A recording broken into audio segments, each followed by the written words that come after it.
Olá, sejam bem-vindos a mais um episódio do PodCIS, o nosso podcast do pensamento sistêmico, do direito sistêmico.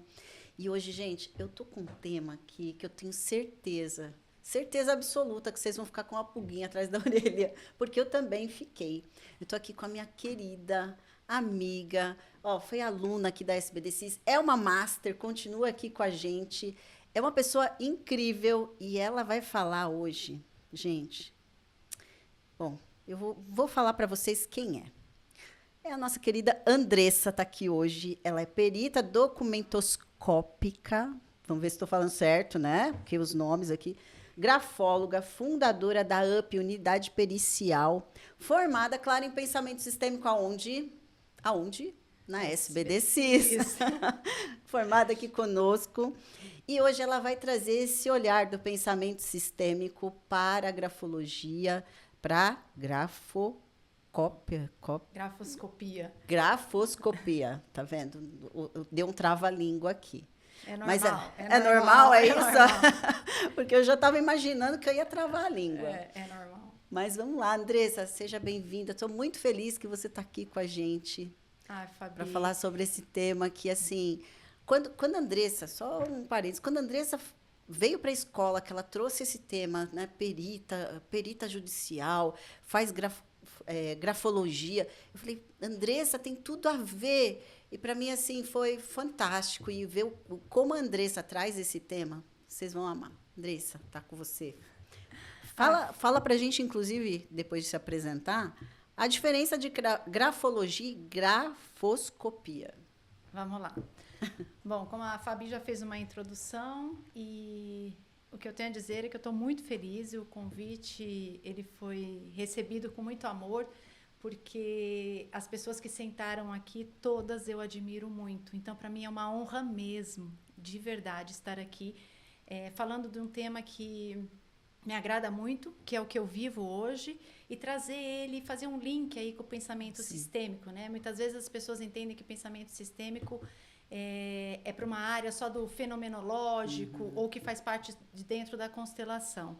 E a gente vai entender hoje um pouquinho que não, que a gente aplica o pensamento sistêmico em tudo mesmo no nosso dia a dia, inclusive na grafologia e dentro da perícia. Vamos lá. Bom, a Fabi já me apresentou, eu sou Andressa Pontes, trabalho com perícia na área de documentoscopia e grafoscopia, sou perita judicial desde o ano de 2005, sou grafóloga também, fiz cursos fora, fiz master fora também na área da escrita, e de 3 a 4 anos para cá eu venho estudando o pensamento sistêmico e a constelação familiar. E ainda venho estudando e entendendo como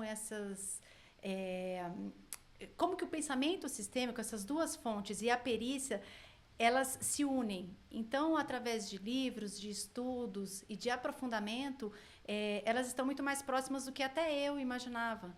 Porque eu, trabalhando com perícia, nós, peritos, tendemos a querer tudo muito provado, muito científico. Sim. Tudo tem que ter um método, tudo tem que ter uma resposta. E quando a gente vai para o lado do fenomenológico, não é bem assim. Mas ele tem, nele, traz o pensamento sistêmico.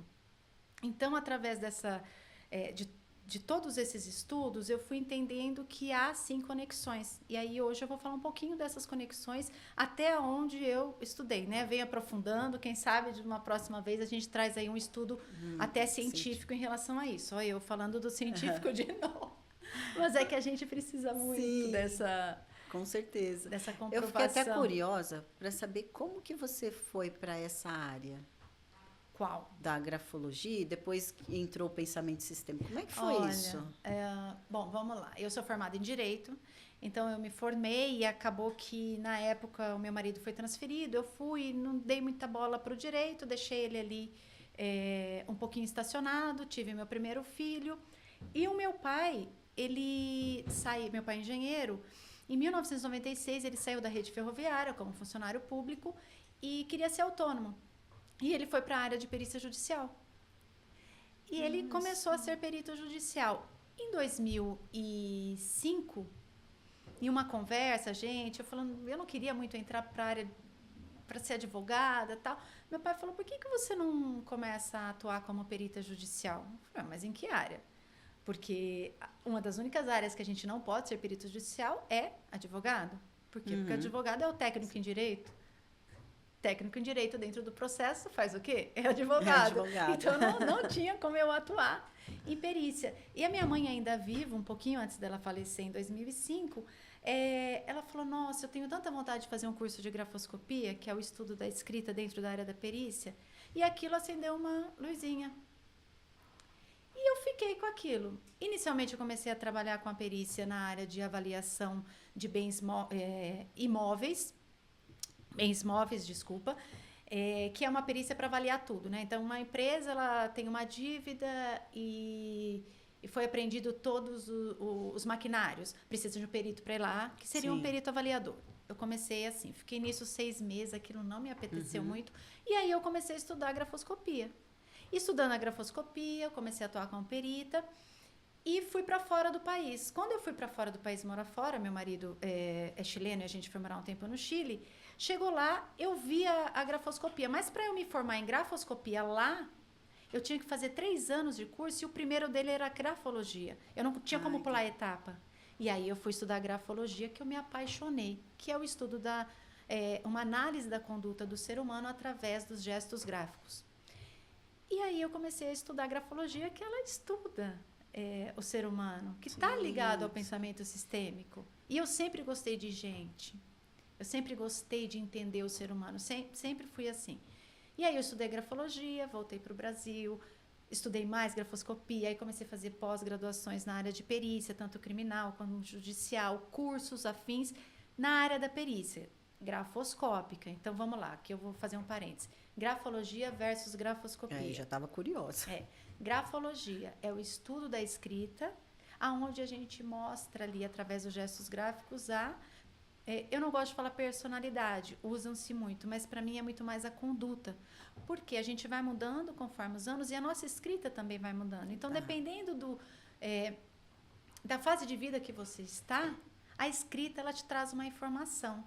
Então, um adolescente ele tem uma escrita mais retraída, menor. Por quê? Porque ele está numa fase tímida. Conforme ele vai se tornando adulto, a escrita vai melhorando, né? Você vai tendo uma escrita mais fluida e assim por diante. Então, eu gosto de falar que é a conduta. Então, através dali, a gente consegue estudar um pouquinho o ser humano. A grafoscopia, a gente estuda a autenticidade e inautenticidade de uma escrita, dentro, geralmente, de um processo judicial. Tem a perícia extrajudicial? Sim. Né? Mas, geralmente, é dentro de um processo que é onde eu atuo como perita judicial. Então, tem ali uma demanda, onde tem uma assinatura, no caso, que 90% dos casos é assinatura, onde a pessoa diz que não assinou, isso vai para um litígio judicial, que a outra parte diz não, é dela, e aí o juiz, na dúvida, ele determina uma perícia, porque ele não entende daquela técnica. E aí é onde eu atuo para trazer aí, então, a resposta da autenticidade ou inautenticidade daquela escrita. Então, a diferença é bastante entre uma e outra, embora as duas estejam ali focadas na escrita.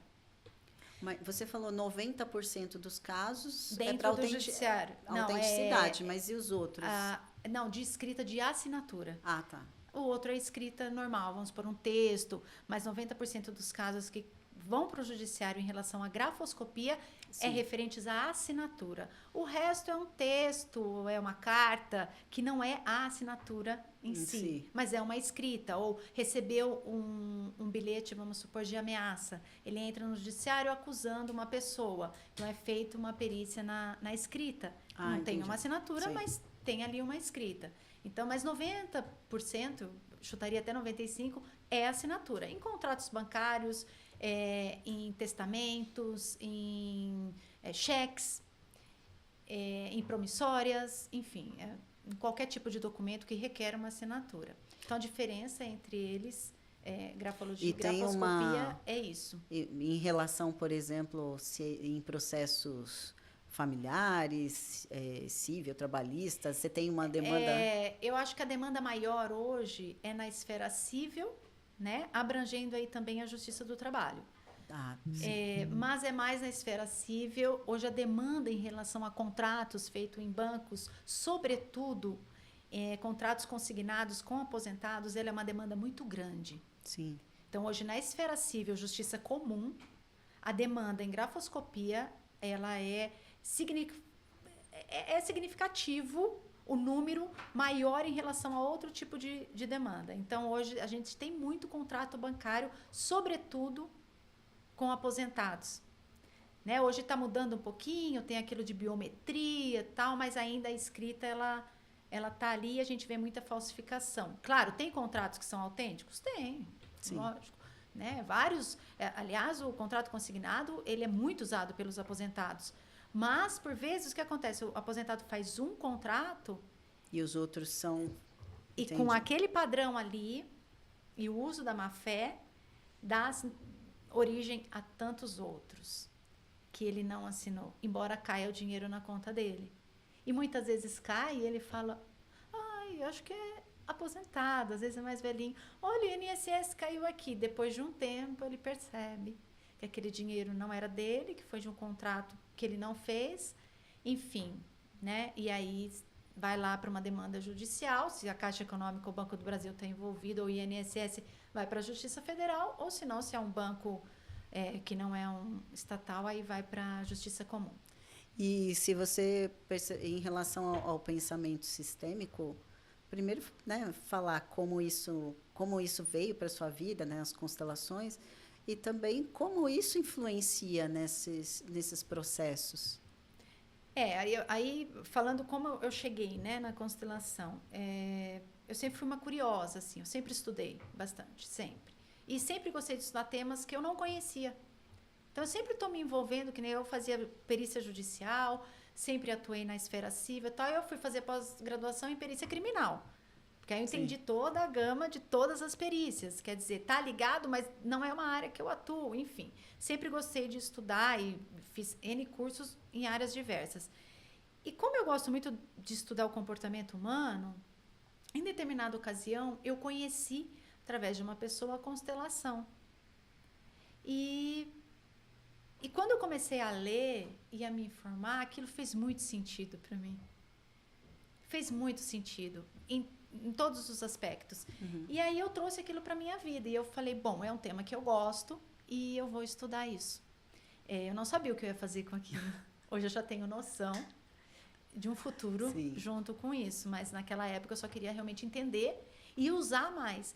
Então, eu fui fazer um primeiro curso de constelação, depois eu fiz uma outra formação em constelação e pensamento sistêmico, que durou 2 anos, e aí eu conheci a SBDCIS e vim fazer, e aí fez mais sentido ainda, porque como a SBDCIS, ela trabalha com o direito e o pensamento sistêmico, falei, pronto, uma ponte. E entrando na escola, foi maravilhoso, né? A gente terminou a formação agora, e agora a gente está no Master.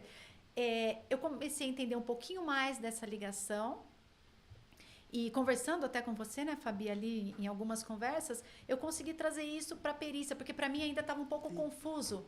Aí, o que eu fui estudar? Eu fui estudar o pensamento sistêmico.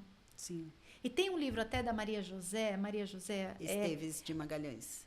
Ela traz o pensamento sistêmico como um novo paradigma da ciência. Da ciência.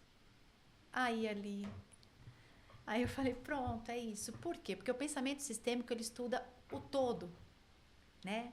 A gente fala que é como a terapia holística, né? Então, o pensamento holístico, ele estuda o todo. E a perícia, eu entendo, né? Tem uma fonte que diz que a gente tem que se ater somente àquela questão para que não tenhamos viés, a perícia não pode ter viés, né? Ela precisa ser uma prova concreta, focada naquilo, eu não posso levar em consideração opinião pessoal minha, mas eu acho e eu entendo que o estudo de todo o processo judicial, o estudo de como aquele contrato, no meu caso de grafoscopia aconteceu, ele tem muito a ver com o pensamento sistêmico, que é o estudo do todo. Isso não significa que eu vá fazer uma constelação naquele periciando, ou que eu vá usar de algo fenomenológico. Não, muito pelo contrário. Eu vou usar de tudo que eu tenho de evidências, junto com aquele material que eu tenho que analisar, para então chegar a uma conclusão mais perto daquilo que o magistrado precisa. Porque muitas vezes a gente não consegue ter uma conclusão taxativa. Isso não significa que não tem uma conclusão. Né? Às vezes a escrita ela é muito pequena, de muito fácil imitação. Então, pode ser uma autofalsificação como uma falsificação. Pode não corresponder. Autofalsificação? Sim. Se a sua escrita, se você agora está aqui e assina para mim, eu não conheço a sua assinatura e você não quer assinar aquilo, você pode fazer uma assinatura diversa. Ah, tá. E aí, quando isso vai para a perícia, eu vou falar, não, olha, a Fabi tem habilidade gráfica para fazer isso, mas aqui, com o material que eu tenho, eu não consigo provar que é ela. Eu não estou dando uma exclusão taxativa que você não tenha feito. Juiz, use de todos os outros meios, né, indiretamente a gente fala, para chegar numa conclusão. A perícia, ela não foi taxativa, mas ela mostrou que a Fabiana tem habilidade gráfica para isso. Ou não, a Fabiana... A única maneira de eu ser taxativo numa perícia hoje, na área de grafoscopia, é quando a pessoa não tem habilidade gráfica para aquela escrita questionada. Olha, essa pessoa não teria como produzir essa escrita. Então, aqui eu consigo dizer que ela não fez. Né? Mas aí, dependendo da escrita, como eu te disse, às vezes não é uma autofalsificação, realmente é uma falsificação. Entendi. Mas para eu chegar a esse resultado de exclusão direta, eu acho que ele é muito forte, porque você teria capacidade. Então, o que eu falo? Não corresponde, não dá para vincular esse documento com essa escrita, e a partir daqui, com outros meios, né? Agora, se eu estudo o processo, dentro do processo tem um documento que você diz que tem sua assinatura, que ele é comprovado, e ele corresponde àquela questionada, mas todas as suas outras assinaturas não correspondem. Então, eu posso fazer uma ligação e chegar mais próximo daquilo. Então, por isso que eu falo que o pensamento sistêmico, dentro da perícia, ele é útil. Uma cena de crime, ela não se atém só àquela pessoa que está ali. O que ela faz? Ela coleta tudo ao redor. Isso é sistêmico. Eu olho todo o sistema. Então, quando hoje chega um caso de perícia para você, o que você avalia assim, de forma sistêmica? Bom, hoje, quando chega o caso, a primeira coisa, eu olho o documento, analiso se aquele documento tem uma correspondência com aquela letra. Vamos supor, eu olho... ele corresponde, né? A assinatura corresponde ou a assinatura não corresponde. Esse é o primeiro passo. Aí, a partir dali, eu vou começar a pedir documentos. Porque, dependendo da perícia, o que eu peço? Primeiro, eu vou fazer uma coleta de padrões. Então, eu preciso colher. E aí, após eu estar... Antes até de eu fazer essa coleta, eu vou estudar todo o processo. Então, eu vou lá na inicial e eu começo a estudar todo o processo para ver tudo que eu vou pedir para aquela perícia. Então, eu analiso o todo... Eu analiso todo o processo, porque às vezes dentro do processo tem informações muito pertinentes para o perito. É isso que muitos peritos não usam, porque eles acham que a gente vai agir com viés. E não, porque na hora que eu vou fazer a coleta, que eu sento para fazer uma coleta de padrões, a primeira coisa que o periciando fala para mim é: não fui eu que assinei. E eu não vou ter viés? Então, o que nós peritos temos que treinar? É essa distância. E por que ler o processo vai ser diferente de eu ter contato com o periciando, que muitas vezes começa a chorar? Essa dívida está me matando, não fui eu que fiz isso. Naquele momento, eu como perita tenho que acalmá-lo, porque no nervoso a escrita muda. Então, eu tenho que trazer ele para aquele momento, né? Então, assim, tudo isso pode me influenciar. E por que estudar o processo vai me influenciar? Verdade. Você está vendo que é uma linha? Sim, faz todo sentido. Não é? Não, porque você pode ter viés. Não, eu tenho que treinar o não viés. Eu, como perito, eu tenho que treinar isso. Né? Porque dependendo do crime também, o perito em outras áreas, ele vai olhar e falar... Quer dizer, tudo aqui indica que essa pessoa cometeu um abuso com essa criança. Porque ele já tem um crime antecessor de abuso. Eu estou com viés. Sim. Então, você tem que treinar o não viés. Eu acho que aí é que está o foco nosso. E não ter acesso às demais informações, que é o pensamento sistêmico, que é hoje o que a ciência faz. Ela não fica no micro. Hoje a ciência ela já vem, porque ela veio evoluindo, né? Se a gente pegar a ciência de século passado, ela vai ser diferente. A gente analisa o todo, a gente faz uma junção de tudo para chegar. Claro que a minha análise técnica, ela vai ser técnica naquela escrita. Mas eu posso trazer informações, obter outros documentos que não aquele que me trazem informações pertinentes e que, às vezes, é uma peça do quebra-cabeça ali que me traz uma lucidez. Não vai mudar a minha análise, mas pode me ajudar ali na convicção. Com certeza. Entendeu? Nossa, é um tema incrível, né? Eu falo que me encanta. A Andressa começa a falar, gente, hoje a gente Ele pode... sedutor. Sedutor. E é legal da gente ver como o pensamento sistêmico pode ir para qualquer área, em qualquer situação da nossa vida. Então, imagina, um tema como esse, como que a gente poderia imaginar que eu poderia aplicar? Mas, olhando por esse viés, a gente entende que é essencial, inclusive, para os peritos estudarem sobre isso, sobre o pensamento sistêmico, para aprender também a ficar no seu lugar, entender o que é pertencimento, como é esse equilíbrio de troca, como as pessoas se sentem também dentro de um processo, né? Como ele, enquanto perito, vai influenciar, inclusive, no resultado daquele processo. Porque, às vezes, eu vejo assim, é só uma perícia.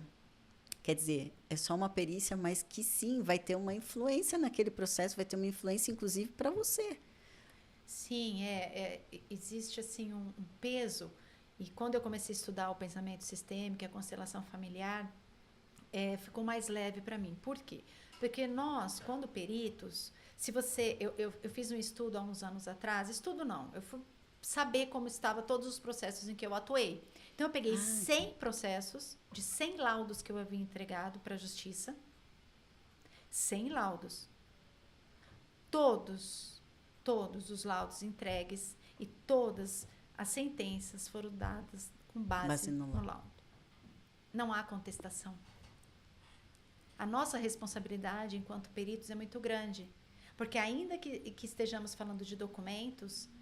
Um empréstimo de 15 mil reais para quem ganha 800, se eu cometo um equívoco, muitas vezes acaba com a vida daquela pessoa. Perfeito. Entendeu? Então, assim, é muito complicado. Muitas vezes, um testamento onde um pai deixa tudo para um filho, né, a parte que ele pode dispor, traz uma desarmonia familiar muito grande. Certeza. Então, assim, muitas vezes as pessoas chegam com uma sede de querer a verdade. A verdade nem é o que as pessoas querem. Então, assim, você tá ali, as partes estão te olhando, uma parte vai ficar com muita raiva de você, porque a perícia, ela vai sempre trazer um resultado que vai favorecer uma das partes, e o juiz, a confiança que ele tem em você é muito grande. É muito grande. Porque ele vai, na maioria das vezes, ler o seu laudo, só que ele não tem técnica, senão ele teria feito. Ele não vai discutir com você. É muito difícil. Sim. Quem vai discutir com você, se discutir, são assistentes técnicos, porque os advogados também não têm competência técnica. Sim. Hoje até a gente fala, olha, advogado, faça cursos de introdução na área, porque você consegue pelo menos ter um olhar. Mas o CPC nos diz que para discutir tecnicamente precisa ser um técnico, mas as partes muitas vezes não têm dinheiro para ter assistente técnico, que é uma figura nova, relativamente nova dentro dos processos. Então, a nossa responsabilidade é muito grande. Então, assim, quando a gente se põe nesse lugar de perito judicial, eu vejo de verdade muita vaidade, sabe? E isso é algo que me incomoda um pouquinho. Sim. Não sei porquê, mas às vezes me incomoda. Eu falo, gente, mas assim, nós estamos a serviço da justiça. Quem nós somos? Auxiliar. Eu sou auxiliar, eu não dou sentença. Sabe? E você trouxe uma frase perfeita. Nós estamos a serviço da justiça. Nós não somos a justiça. Não somos. E não vamos fazer a justiça. Então, a gente vai trazer ali para aquele processo uma informação para o todo, né? Vai trazer uma informação ali para o judiciário, para as partes, e a partir disso vai sair ali uma sentença, vai sair algum tipo de solução.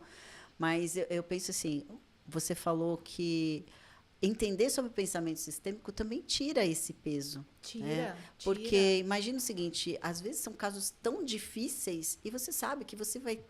O que você falar ali, muitas vezes o juiz vai seguir. Vai ser base. Vai ser a base para aquela sentença. E a gente não sabe o que vai acontecer depois disso com todas aquelas pessoas que estão envolvidas, né? E como todos vão arcar com as consequências disso. Realmente é um trabalho de muita responsabilidade. E é um trabalho, nessa área que eu atuo, que é a área de documentos e escrita, o que a gente vê, e que hoje, graças a Deus, a ciência vem mudando, é em relação a gente entender o nosso limite como perito. É isso. Entendi. Eu não posso ultrapassar o meu limite. É aquilo que eu te disse da conclusão taxativa. Eu não posso enxergar, não foi porque a Fabi é tão boazinha, ela não iria falsificar. Isso é viés. E não entender o todo. Sim. Sabe? Então as pessoas colocam, porque hoje se tem, usa-se alguns peritos usam, até dentro mesmo da Polícia Federal, uma escala de conclusão de 5 níveis. Então, o perito tem um convencimento máximo, não taxativo, existe diferença. Moderado, não tem convencimento, porque aquela escrita não lhe fornece. Aí, nas de baixos também vai diminuindo, até a última, que é baixo convencimento, mas também não taxativo. Eu confesso que eu já usei essa escala, hoje eu já venho mudando. Você vê como a ciência é? Sim. Porque assim, eu começo a entender como que eu auxilio o juiz com uma escala dessa. Ele vai ler, será que ele tem essa compreensão? Então, talvez levar em palavras, que é o que eu venho também modificando, ainda em alguns casos eu uso a escala. Então, assim, a ciência é isso, o bonito da gente trabalhar com a ciência é isso, sempre usando as técnicas adequadas, que também já evoluiu. Quando eu comecei a fazer laudo, nós éramos taxativos, é ou não é? A gente usava uma metodologia que hoje a gente olha e fala, meu Deus, que metodologia arcaica. Como que eu trabalhei tanto tempo nessa metodologia? E a gente vê tantas pessoas discutindo a respeito das constelações, né? Do que, porque é ciência, não é ciência, mas a gente vê o quanto que a ciência evolui. É demais. E até mesmo a gente está falando de também, né? No nosso caso aqui do direito, uma ciência comportamental, né? Então, uma ciência humana. Então, a gente está trabalhando o tempo todo com as relações. E como essas relações funcionam, como elas vão evoluindo ao longo do tempo, inclusive com a evolução histórica, cultural, comportamental da sociedade. Sim. Então, dizer que que a constelação, né? Pessoas falam, é a pseudociência. Não. A constelação, sim, ela tem ciência e ela está baseada, sim, em relações humanas. Né? Não dá para a gente chegar e aplicar a constelação, aplicar o pensamento sistêmico e dizer que é tudo igual para todas as pessoas. Ela tem um método. Tem um método, mas a gente... ciência. Que é ciência. É método. Exatamente. E traz para a gente informações, quando a gente fala de constelação, para deixar claro, a gente não aplica a constelação em perícia, Exato. Não é isso. Né? Perfeito. Mas a gente aplica o método do pensamento sistêmico, que faz parte da constelação, porque a constelação é olhar o nosso sistema como um todo, dentro de outras ciências. E isso já é ciência aplicada dentro de livros e de pessoas que fazem ciência. Eles já entenderam que a gente tem que olhar o todo. E a constelação, enquanto ciência ainda não comprovada, vamos deixar assim, por dizer assim, ela, de qualquer forma, ela aplica uma metodologia. Sim. A maneira como a gente conduz uma constelação, a maneira como a gente põe, isso tem um método. Claro. Baseado no quê? No que deu certo, no que traz. Quem vai me dizer se isso é certo ou errado? As pessoas consteladas, Sim. Elas trazem... E contra resultados, né, que a gente tem. Não Os tem resultados. Como as pessoas argumentarem, né? Vamos falar que são resultados... seria um ótimo parâmetro, paradigma, por assim dizer, para falar de ciência, para estudos. Começar a pegar caso por caso, né? A gente teve um caso da colega Paula ali, é um caso a ser estudado, outro caso, e começar a pegar vários casos e fechar e falar, olha, aqui, de acordo com esse método. Sim. Antes, né, porque a gente já vai caminhando para o final, mas passa tão rápido e eu quero ainda saber tanta coisa. Mas vamos falar um pouquinho, nem que seja 5 minutos, a gente falar um pouco sobre a grafologia. Grafologia. Isso. Que agora eu tô curiosa, eu não sei se eu mostro a minha letra para ela ou não, gente. Agora eu fiquei preocupada, de verdade. Não, brincadeira. Não, a sua letra tá de acordo? Okay. Tá de acordo com... Vamos lá, a grafologia, a gente estuda a escrita e através da escrita a gente tem informações de conduta, como eu disse no começo, eu não gosto de falar personalidade, mas sim, né, hoje as doutrinas aí falam da personalidade através da escrita. Uhum. Então, através de gestos gráficos, a gente pode dizer da própria escrita e da posição daquela escrita em uma folha, a maneira como ela foi colocada. Então, a gente pode falar de inclinação, a gente pode falar de... Vamos supor aqui, vamos dar um exemplo prático que eu acho que fica mais fácil. Inclinação na escrita. Isso.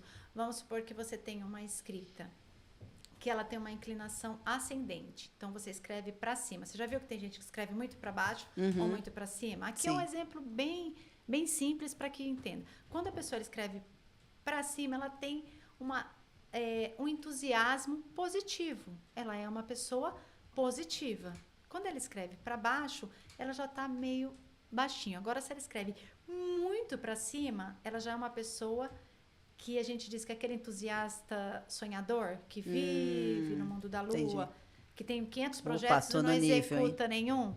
E quando é muito para baixo, que é algo, né, que aí a gente tem até graus que a gente consegue medir, ela é uma pessoa que tem uma tendência ou está com um processo depressivo. Que interessante. Um outro exemplo bem, bem simples aqui. Se a gente tem uma escrita que ela é muito junta, ela bate uma letra na outra, é um sinal, tá? Para falar do sistêmico aqui, a gente vai analisar várias coisas, a gente vai aplicar o pensamento sistêmico, não é só esse fator, mas a gente faz uma junção de fatores. Mas esse fator, ele dá uma indicação que a pessoa é invasiva, porque ela não respeita nem a escrita dela, ela vai batendo uma escrita na outra. Gente, que interessante isso. A gente vai falar das letras, das vogais. O O, né?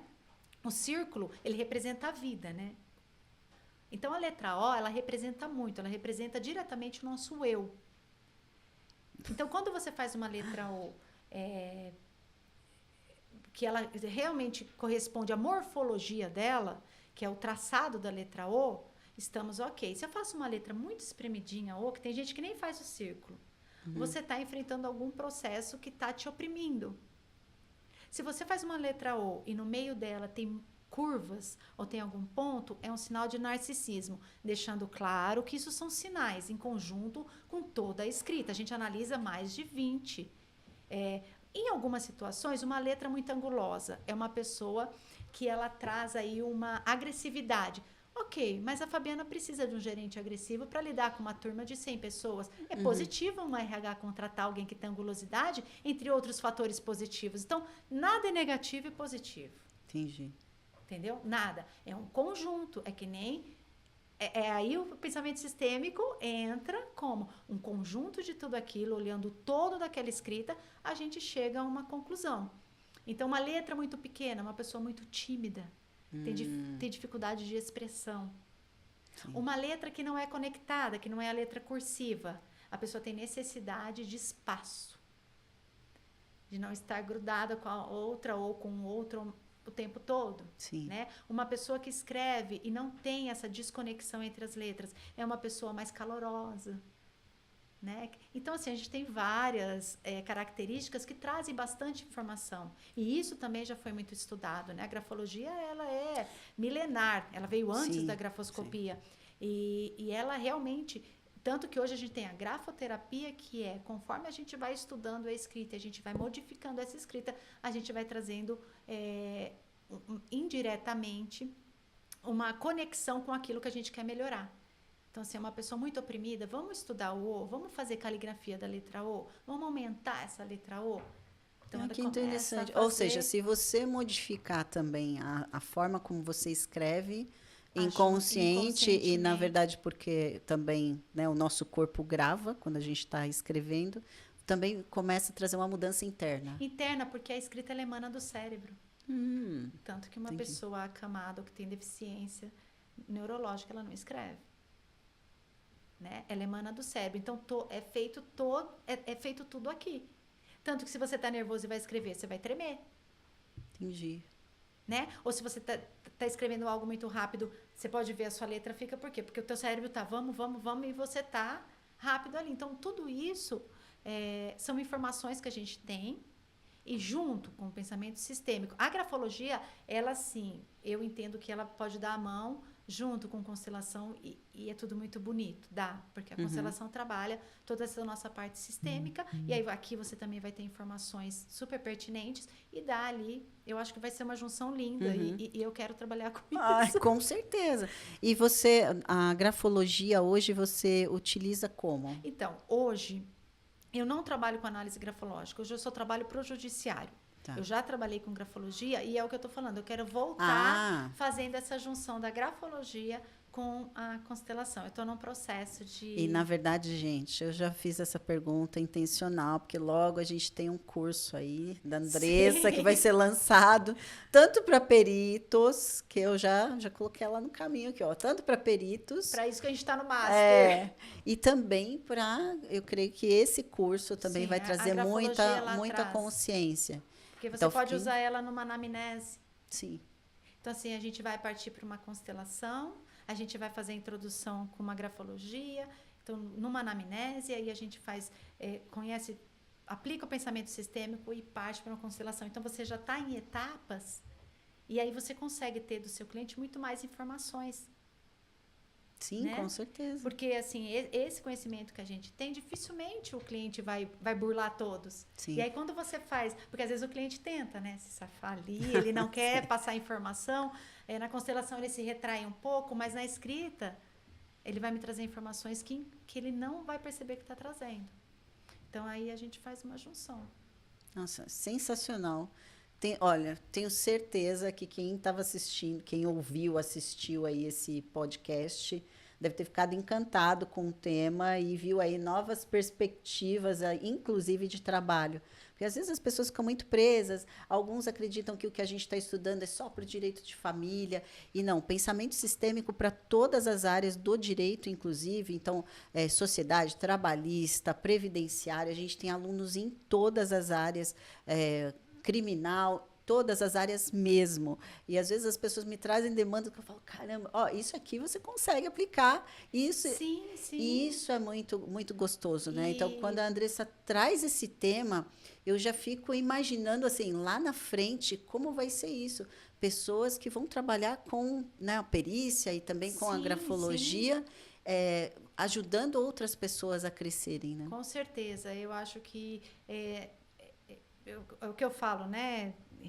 Por trabalhar com perícia, eu sempre tento levar tudo que eu faço para o científico, né? Não tem como, a gente trabalha tanto ali no método, tem que dar certo, tem que ser exato, tem que ser...